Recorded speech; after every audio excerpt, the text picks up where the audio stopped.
जय जगन्नाथ।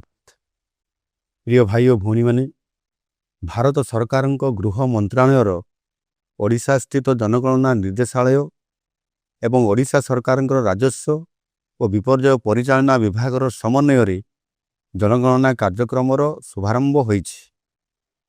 ओडिशार 30 जिल्लार जनगणनार प्रथम पर्यायर गृह गणना एवं गृह तालिका प्रस्तुति आगामी एप्रिल 16 तारिख आरंभ होगाकू जाउछि। एही कार्यक्रम रे एप्रिल 16 तारिख रु मे 15 तारिख पर्यंत तालीम प्राप्त गणनाकारी और सुपरभाइजर माने घर को घर बुली तथ्य संग्रह करिवे। एहा पूर्वरु अप्रैल 1 तारिख रु अप्रैल 15 तारिख मध्यरात्रि पर्यंत स्व जनगणना कार्यक्रम जारी रहिछि।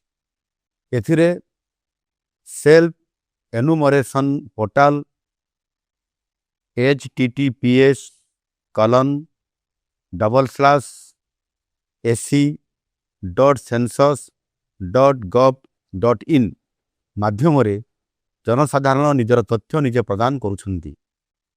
आपण मानंकु अनुरोध, आपण जदि ए पर्यंत तथ्य देई नाहंती तेबे एही पोर्टाल रे निजर तथ्य दियंतु एवं जनगणना रे सहयोग करंतु।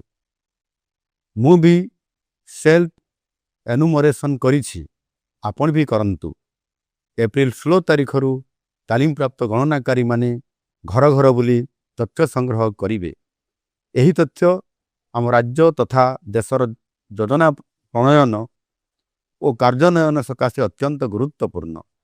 तेणु एही तथ्य प्रदान निमंते आपण माने समस्ते सहयोगर हाथ बढ़ाई एही कार्यक्रम को सफल करंतु। आम सरकार एही कार्यक्रम सकाशे समस्त प्रस्तुति करि सारिछंती।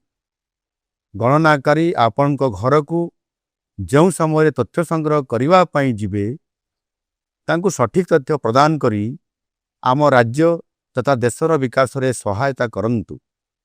ओडिशा सरकार पक्षरु एही जातीय कार्यक्रम सफलता सकाशे आपण आंतरिक योगदान निमंते मु अनुरोध करुछि।